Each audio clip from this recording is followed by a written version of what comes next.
Welcome to the Natural Resources Ag and Open Space Subcommittee. It's March 16th, 2022. We will start with House Bill 1228. Natural Resources Ag and Open Space Subcommittee. It's March 16th, 2022.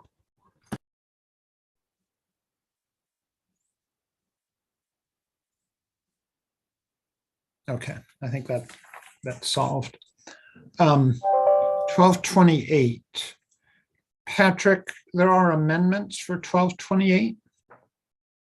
Yes, there are, and I have had them drafted for the House bill. The amendments limit the loans, the Mark Bidco loans, to $25,000 per job to be created or retained.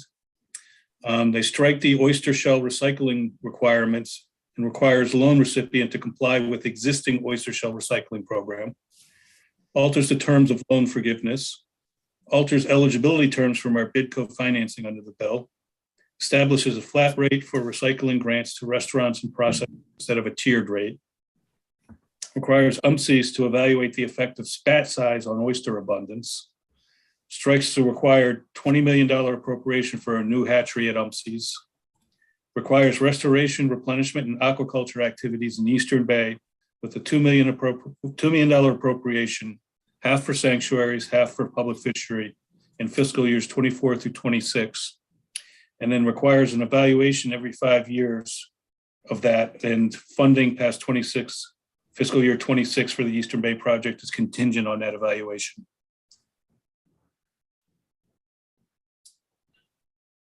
And are these amendments that the Senate is working on as well?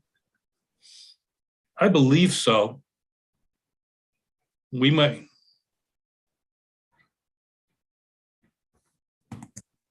Allison might know better.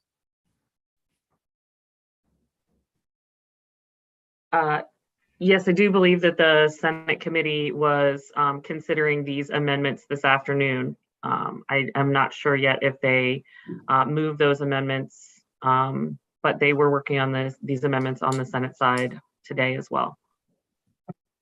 Jay Jacobs, you've been working on these. Yes, I have. Where are we on the amendments, Jay? We put a lot of work into them. And I got the reprint yesterday. Are you working off the reprint? Yes. There was an issue last night that I think it was resolved. Trying to find my right copy here.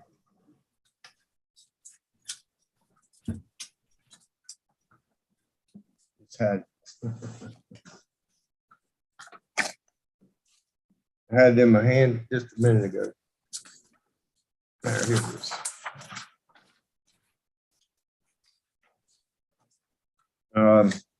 There was a question last night, page 6, line 27 and 28, about the fund, Fisheries Research and Development Fund, and I think it got resolved. Patrick, maybe have you talked to anyone about that? I have not. You know, What page is it on again? What page is it on?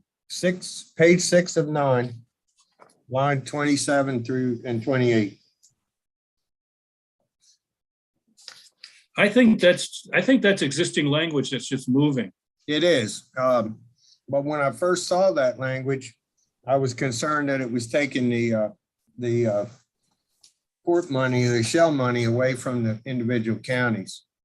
And I think that we reached out and got a hold of Chris Judy eventually, and I think that's been resolved. I just wanted you to make sure. Yeah, I think this is in the bill somewhere else where it's taken out and it's just put there. Yeah, that was my understanding. I just want to make sure you were aware of that, because I had that thing flying all over the state of Maryland last night, that issue. But I think that was resolved. Good. I see Allison's hand is up. Allison Colvin.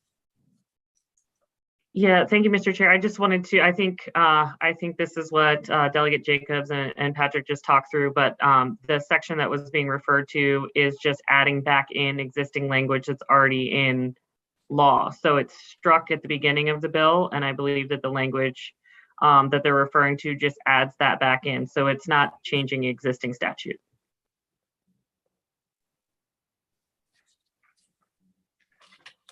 And I agree with that, Mr. Chairman. I just that when I first read it, it was something that needed to be verified because, you know, when you get involving the potential funds for the oyster committees, it's, you know, something that needs to be verified. And I think that was pretty much handled entirely last night. I just didn't know if you were in the loop on that or not. I wanted to make sure you were.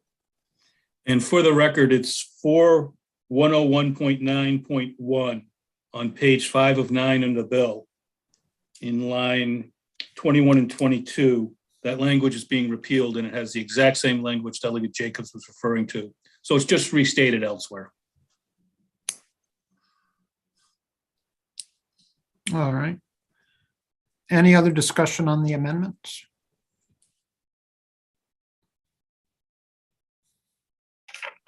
You know, one of the questions, Mr. Chairman, that, you know, I'm getting from the industry is the funds, the guarantee on the fund side of it. You know, can we talk about that a little bit? Sure. To make sure that there's a lot of money in this bill in different areas.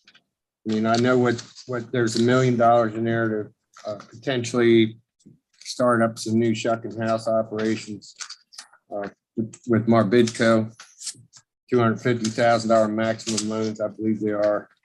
And there's, I think it's $2 million a year I saw for the substrate survey. And I think maybe Allison could help with that one to verify that 2 million there. And then I believe there's $1 million a year for 3 years for the sanctuaries, and then $1 million a year for spat on shell on the public fishery in the Eastern Bay.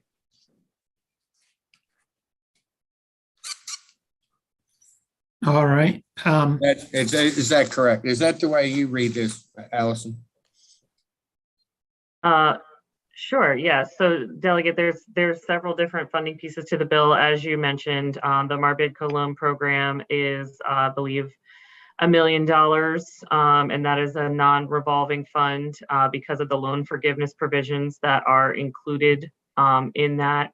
The Bay Bottom survey is one that's currently in there. It allows for the department to work with the county oyster committees and the oyster harvesters to prioritize areas to survey for a Bay Bottom survey. That's 3 years at $2 million per year. And the final piece, which we mentioned, was you might have to help me, Delegate Jacobs, the last piece. The last piece was on the last page, page 9 of the bill. It's $1 million. Oh, that's right. Per Yes. year for sanctuaries and $1 million per year for 3 years for public bottom in Eastern Bay. Thank you, Delegate, for jogging my memory there. Yes. So this piece at the end is one of the actually only direct recommendation to come from the Oyster Advisory Commission's consensus process was this increased investment in restoration and fishery repletion in Eastern Bay. So the language that you see in the amendment there is plucked directly from the Oyster Advisory Commission to increase those investments.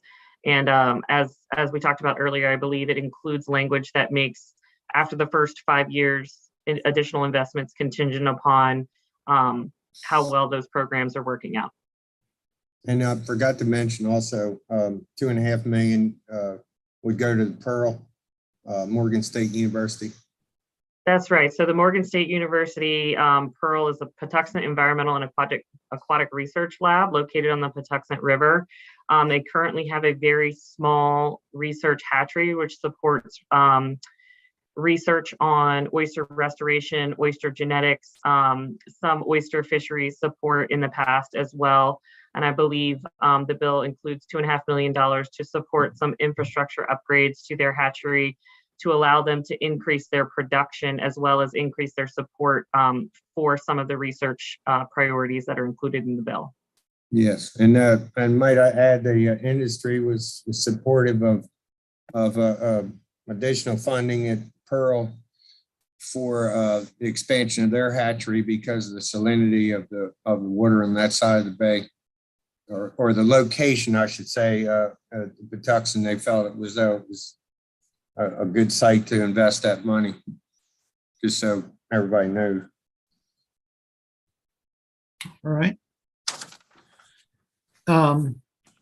Any more discussion on the amendments? Delegate Stein? You're muted, Dana. I'd like to move the amendments. All right, second. I'll second. All those in favor of the amendment, say aye. Aye. Aye. Any opposed? All right.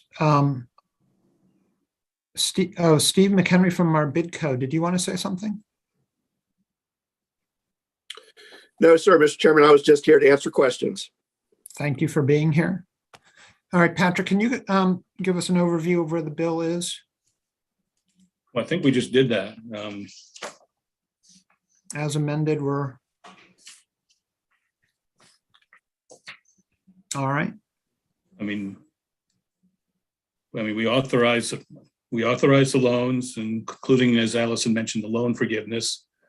We went to the appropriations. The authorized, one thing I don't think the amendments really touched is the grants to stakeholders for shell recycling and the requirements that the NR provide recycling receptacles for smaller providers, I guess you would call them. We hit on the mapping. I think I'll vote for it. Well, I think it's good. All right. And then, there's a required evaluation of substrates also. That's important. So, Mr. Chairman, if it's okay with you, I'll move the bill as amended. Yeah, well, Delegate Foley has her hand up. Yeah, Mr. Chairman, not on the bill specifically, but I understand that Delegate Lehman is in the waiting room. If she could be let in, please. Okay, good. I'm here. Thank you. I got in. Thank you, Mr. Chair. I'll second the motion. All right, Delegate Lehman, we're just about finished discussing House Bill 1228, natural resources, oysters, spat, shells, and substrate. We've adopted amendments. There's a motion on the floor and a second. Delegate Ruth. Thank you, Mr. Chair. So I just want to confirm that the amendments address Chesapeake Bay Foundation's requested amendments that They're on. Yeah. Where's Allison? There she is. I'm here. Thank you. Thank you, Delegate Ruth, for the question. The amendments are not exactly the same as those that we submitted with our testimony, but we have been involved in very extensive discussions with tons of stakeholders and bill sponsors on the Senate side. And I believe that we're comfortable with the amendments that you guys are considering today, but thank you so much for the question. Thank you. Thank you. Delegate Otto. Thank you, Mr. Chairman. I'm prepared to vote for this today and move it to the full committee, but I might have a different approach if I'm contacted by my constituents, the more different concerns than what we've addressed. I think we've addressed most of them, and I appreciate the investment in the oysters. Yeah, I understand, and it's a complicated bill. And we held it yesterday, and any other discussion? All right, we have a motion and a second. All those in favor say aye. Aye. Aye. Any opposed? All right, we'll move this 1228 to full committee. And we probably have 12 minutes left, giving ourselves a couple of extra minutes. Let's go to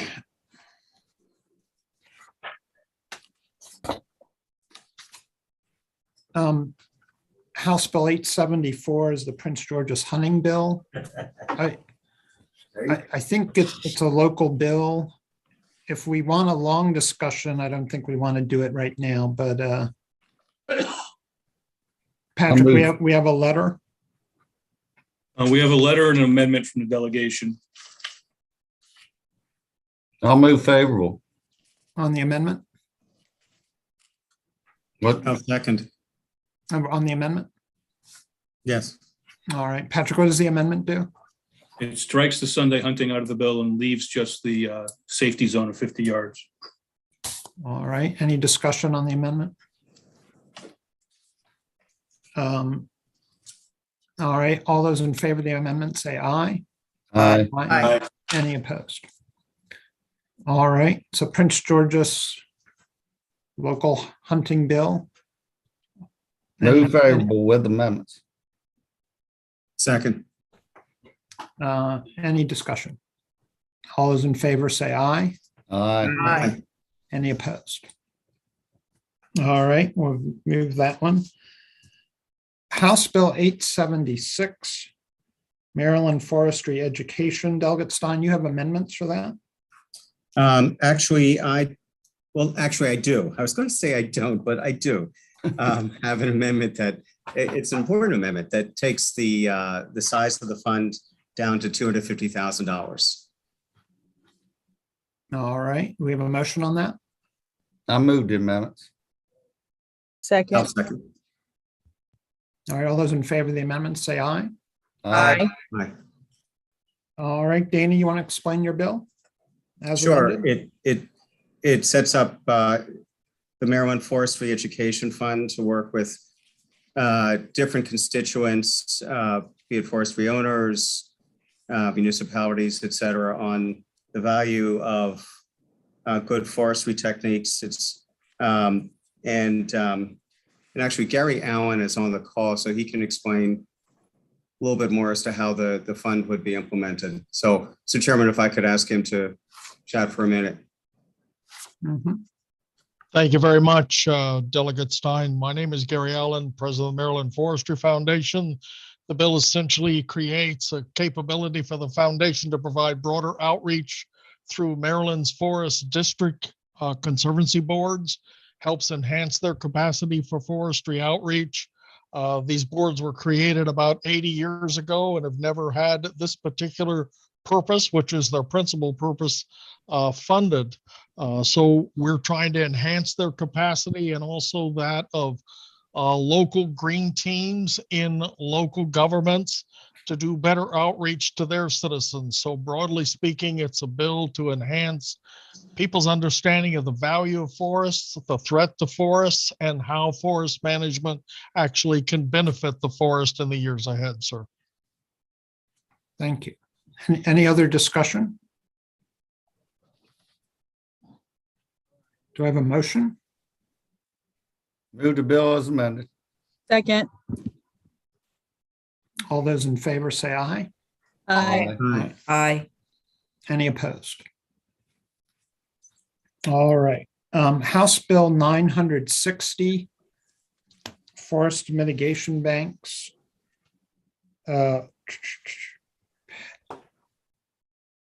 Patrick, is this you or Kristen? It's me. Patrick, okay. Today I've been talking to a lot of people about this. Colby, do you want to say where the amendments stand and the agreement on, or where that stands now? Sure, Mr. Chair. So I've worked with Chesapeake Bay Foundation back and forth on this a little bit, and really the crux is the Chesapeake Bay Foundation's amendments to the bill as it was brought in. And what that did was put the biggest concern that we had was it put that December 31st, 2020 requirement back into the bill. and basically said that if it was going to be after that, any projects were a 1-to-1 project, meaning 1 acre for 1 acre, no net loss. And what our concerns were, the same concerns we had last year on your bill, House Bill 991, was that the Attorney General's opinion basically stopped projects in their tracks. And the way that language was written last year was it kept the same projects stopped because they hadn't been approved yet.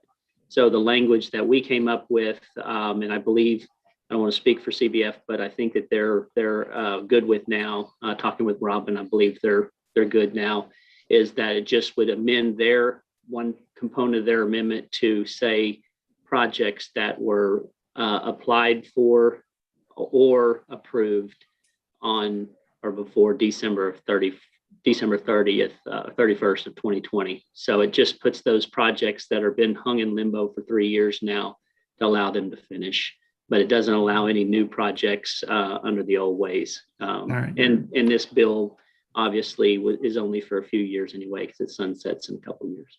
Okay. Delegate Foley? Yes, so I just wonder if Patrick could go over what the amendments are. I cannot because I have not seen them. Oh, okay, so we're not ready to vote on this yet? Is that it? Yeah, and we're going to have to, Patrick, I thought we need to clarify which set of amendments Patrick is looking at. Let's hold 960 and we'll put it on the agenda for the next time. Is CBF here on 960?